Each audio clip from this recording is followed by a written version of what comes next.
ប្រហុកយើងធ្លាប់តែយកទៅច្រាំយកទៅចំហុយអីឥឡូវបងប្អូនសាកយកមកលេងជាមួយទឹកអំពិលទុំម្ដងអត់ធានាថារសជាតិរបស់គេនឹងគឺប្លែកមាត់ឆ្ងាញ់ខ្លាំងមែនតើហ្មងរសជាតិបែបព្រៀងដិតហើយពេលយើងញ៉ាំមកបើបានដាក់ម្ទេសអាចសាត់ថែមមកគ្រាប់ហិលប្រហើទៀតគឺថាបាយពីបិចានអស់អត់ដឹងខ្លួនហ្មងចំពោះគ្រឿងផ្សំដំបូងដែលយើងត្រូវការគឺជាសាច់ជ្រូក3ជាន់សាច់ជ្រូក3ជាន់នេះគឺខ្ញុំប្រើតែចំនួន3ខាំទេផ្នែកស្បែកគឺយើងអត់ដាក់ឯណាបងប្អូនព្រោះអីស្បែកបើសិនជាដាក់ចូលទៅឆាវាអត់ងាយផុយទេ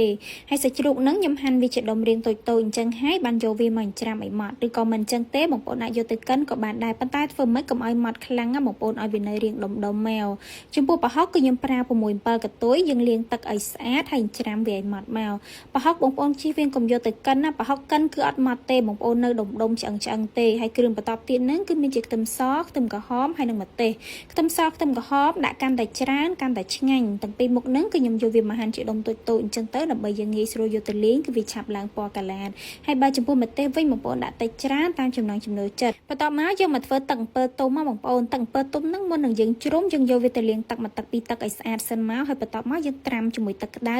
ដាក់ត្រាំវាចោលតែ 4-5 នាទីទៅគឺវារីកសាច់យើងងាយស្រួលជ្រុំអញ្ចឹងណាជ្រុំតែមួយផ្លែតគឺបានទឹកវាខាប់ល្អអញ្ចឹងហ្មងហើយបន្ទាប់មកយើងមកលាងខ្ទឹមសខ្ទឹមក្រហមហើយនិងម្ទេសចំពោះម្ទេសនេះបងប្អូនដាក់តិចច្រើនតាមចំណង់ចំណូលចិត្តទេណាម្ទេសហ្នឹងគឺខ្ញុំប្រើជាម្ទេសដៃនាងលាយជាមួយនឹងម្ទេសអាចសាត់យើងលេងវាមើលទៅសបល់ឡើងពណ៌កាឡាតមកល្មមយើងលើកវាចុះទុកម្ដុំសិនមកយើងមកដាក់ខ្ទះដើម្បីលេងប្រហុករបស់យើងហ្មងដំបូងគេហ្នឹងគឺយើងបំពងខ្ទឹមសពី3កន្ពឹសមកបងប្អូនបំពងវាឲ្យឡើងសបល់មិនក្រហមពេកទេមើលទៅឡើងព្រឿងយើងដាក់ម្ទេសផ្លោកក្រៀមចិញ្ច្រាំមកបងប្អូនប៉ុន្តែអាហ្នឹងបើសិនជាបងប្អូនអត់ចង់ដាក់ក៏អត់អីដែរអាហ្នឹងយើងគ្រាន់តែដាក់យកពណ៌ឲ្យឆារបស់យើងហ្នឹងមើលទៅមានសបល់ក្រហមស្អាតអញ្ចឹងទៅយើងលេងវាឲ្យឡើងពណ៌ស្អាតមកល្មមហើយចាំដាក់ប្រហុកចូលពេលដែលដាក់ប្រហុកចូលហ្នឹងបងប្អូនឆាវា 3-4 នាទីសិនមកណាឲ្យប្រហុករបស់យើងនឹងជះក្លិនឈ្ងុយមកល្មមចាំដាក់ស្ករចំពោះស្ករគឺខ្ញុំប្រើជាស្ករត្នោតចំនួន1ស្លាបព្រាបាយប៉ុន្តែបើសិនជាបងប្អូនអត់មានទេប្រើស្ករសជំនួសក៏បានដែរគ្រាន់តែថាស្ករត្នោតវាមានរសជាតិឆ្ងាញ់ជាងអញ្ចឹងទៅ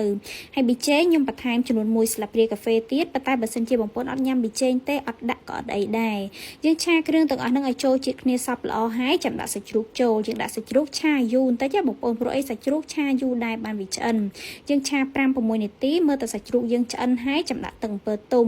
ចំពោះទឹកអំពិលទុំនេះគឺខ្ញុំដាក់តែចំនួន2ស្លាបព្រាបាយទេបងប្អូនព្រោះអីរសជាតិជូរហ្នឹងគឺយើងអត់យកជូរខ្លាំងទេយើងយកវាជូរតិចមកល្មមបានហើយបន្ទាប់ពីដាក់គ្រឿងក្រើចូលរួចរាល់ឆាវាឆ្អិនមកល្មមហើយបងប្អូនអាចភ្លក់មើលបានហើយថែមថយគ្រឿងតាមចំណង់ចំណូលចិត្តចំពោះខ្ញុំរសជាតិគឺមកល្មមមកបងប្អូនអត់ចាំបាច់ថែមថយអីទៀតទេសម្រាប់រសជាតិគឺខ្ញុំយករៀងដិតដែរបងប្អូនរៀងប្រៃផ្អែមហើយជូរតិចហើយចុងក្រោយគេហ្នឹងចាំបងប្អូនបន្ថែមខ្ទឹមសខ្ទឹមក្រហមហើយនិងម្ទេសដែលយើងបានលីងហើយស្រាប់ហ្នឹងដាក់វាបញ្ចូលឆាវាតែ 4-5 ត្រឡប់ទៀតទៅគឺថារួចរាល់យើងអាចយកមកញ៉ាំបានហើយចំពោះបន្លែភាគច្រើនគឺគេញ៉ាំជាមួយបន្លែស្រស់ហ្នឹងបងប្អូនគឺត្រូវជាតិគ្នាខ្លាំងមែនតើហ្មងជាពិសេសពពាយហើយនិងត្រប់ញងអីញ៉ាំទៅគឺឆ្ងាញ់ខ្លាំងមែនតើហើយខ្ទឹមសខ្ទឹមក្រហមដែលខ្ញុំបញ្ជាក់បងប្អូនថាដាក់កាន់តែច្រើនកាន់តែឆ្ងាញ់ហ្នឹងដោយសារតែយើងញ៉ាំប៉ាមួយម៉ាត់ហ្នឹងគឺឆ្ងាញ់ខ្លាំងមែនតើហ្មងនិយាយទៅខ្ទឹមសខ្ទឹមក្រហមគឺដឹងតែអស់មុនប្រហុកមុនសាច់ជ្រូកដែលយើងឆានឹងទៀតហើយពេលញ៉ាំមកបងប្អូនកុំភ្លេចថែមម្ទេសអាចសាត់មកគ្រាប់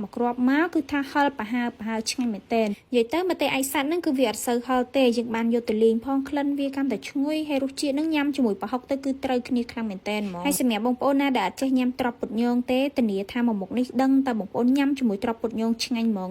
អេដមីនផ្ទាល់ហ្នឹងឯងគឺអត់ចេះញ៉ាំទេបងប្អូនណាយកទៅស្លយកទៅអីដឹងតែឆ្កឹះចោលហ្មងប៉ុន្តែពេលយកមកញ៉ាំជាមួយប្រហុកអញ្ចឹងគឺថាត្រូវជាតិគ្នាសាហាវហើយសម្រាប់ប្រហុកលីងទឹកអំពិលទុំហ្នឹងបើសិនជាបងប្អូនណាធ្វើច្រើនហើយសល់យើងអាចទុកក្នុងទូទឹកកកបានណាយើងទុកវាក្នុងប្រអប់ឬក្នុងកន្លអីទៅចាំពេលណាដែលយើងចង់ញ៉ាំយើងយកវាមកកណ្ដៅបន្តិចមកគឺញ៉ាំបានហើយបងប្អូនណាដែលអត់ទាន់ដែរសាកមួយមុខនេះទេអាចធ្វើញ៉ាំបានណាធានាថាដឹងតែបាយអស់ពី3ចានអស់អត់ដឹងខ្លួនទេហើយសម្រាប់វីដេអូរបស់ខ្ញុំក៏មានតែប៉ុណ្្នឹងដែរបើសិនជាបងប្អូនមានជាមតិយោបល់ឬក៏ចម្ងល់អីអាច comment បានណាអរគុណច្រើនជួបគ្នានៅវីដេអូក្រោយៗ